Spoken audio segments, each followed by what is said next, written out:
माझ्या YouTube चॅनलमध्ये आपल्या सर्वांचं सहर्ष स्वागत आहे। आपण आता जात आहोत अशा ठिकाणी ज्या ठिकाणी 12 शतकापासूनचा शिलाहारकालीन इतिहास आपणास बघायला मिळतो। त्या ठिकाणी आहे एक महादेवाचं मंदिर, ते पांडवकालीन आणि ह्या लोकांच्या इथल्या मान्यतेनुसार 12 शतकातील शिलाहारकालीन मंदिर असण्याची शक्यता त्या ठिकाणी वर्तन झालेली आहे। त्या डोंगरावरती शंकर आणि पार्वती यांचं मंदिर आहे आणि माझ्या पाठीमागे शिखर बघू शकता। त्या शिखरावरती आपण जाणार आहोत। आपण उंच शिखरावर असणारं हे मंदिर उन्हाळ्यामध्ये गारव्याचा सुखद अनुभव देऊन जातं।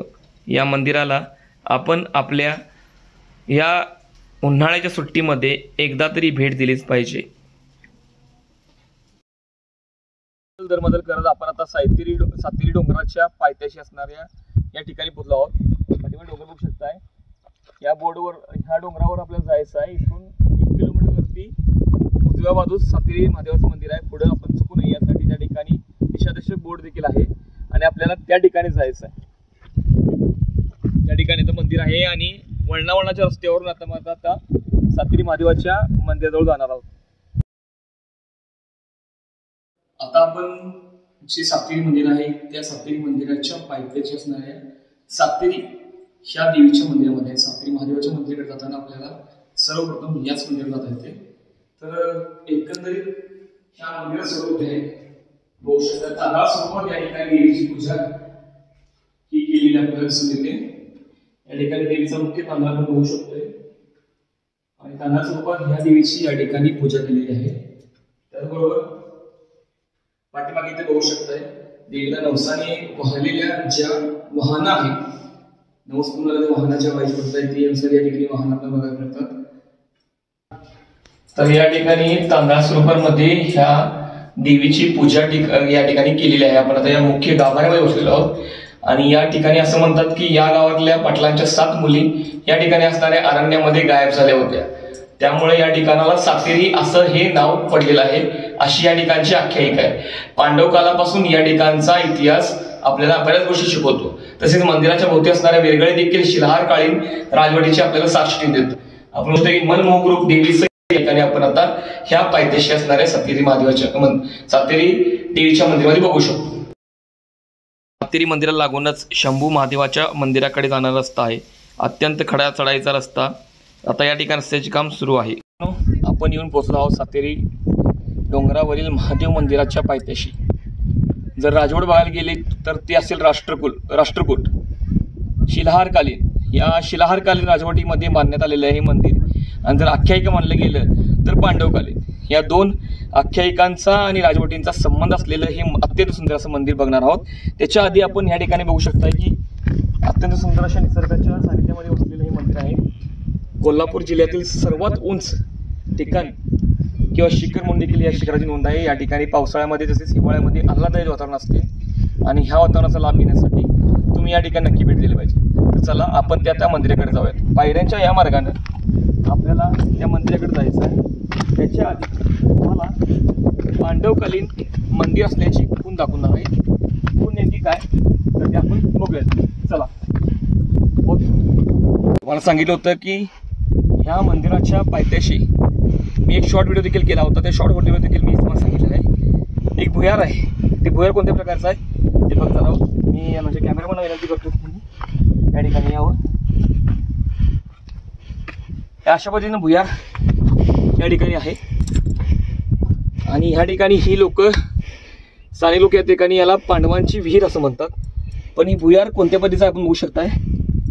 आज साधारण 1-2 व्यक्ती बसण्याची जागा आहे आणि संपूर्ण जांभ्या खडकामध्ये असणारं हे भुयार आहे। आणि त्याचबरोबर इथे देखील त्या भुयाराचा काही भाग बघू शकताय। भुयार नंबर 1 आणि हे भुयार नंबर 2 या ठिकाणी देखील बरीच आहे आणि पायरीच्या मार्गाने जाताना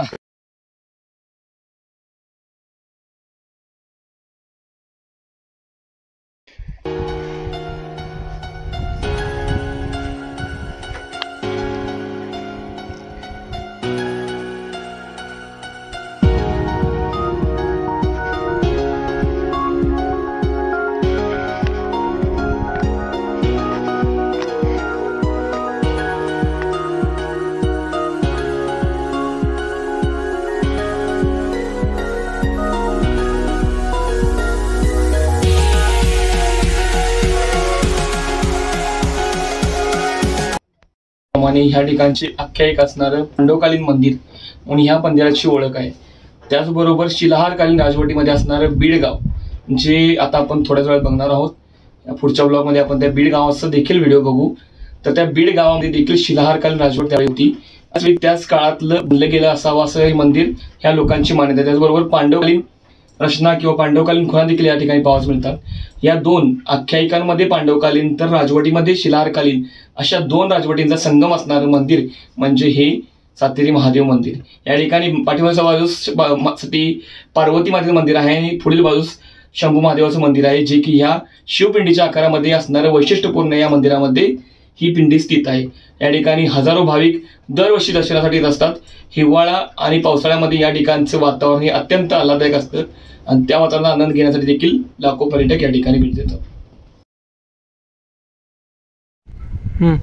सभोवताली असणाऱ्या डोंगर रांगांमधील सर्वात उंच शिखर असणाऱ्या सातेरी या ठिकाणच्या या डोंगर रांगांवरती शंभू महादेवाचं आणि माता पार्वतीचं मंदिर या ठिकाणी बघायला मिळतं। या ठिकाणी आपण शेजारी बघू शकता की सर्व गावं जी आहेत त्या गावांचा आपल्याला एक सुंदर असा व्ह्यू या ठिकाणी बघायला मिळतो। त्याचबरोबर पांडवकालीन मंदिर असण्याच्या बऱ्याचशा खुणा या ठिकाणी आहेत आणि शिलाहारकालीन जे राजवट आहे त्यांच्या खुणा म्हणजे त्या ठिकाणी असणाऱ्या विरगळ असतील किंवा इतर या बांधकाम शैलीचं हे मंदिर आहे। या मंदिराला संपूर्णपणे शिवलिंगाचा आकार देण्यात आलेला आहे, त्यामुळे दुरून देखील पाहिला असता एखादं शिवलिंगच एखाद्या शिखरावरती विराजमान आहे असा भास आपल्या ठिकाणी आपल्याला दिसून येतो। त्याचबरोबर जेवढी आपण या ठिकाणी मंदिरं बघत आहोत शिवशंकराची, ती बरीचशी अशी शिखरांवरती वसलेली आहे। त्याप्रमाणे हे मंदिर देखील उंच शिखरावरती स्थित आहे।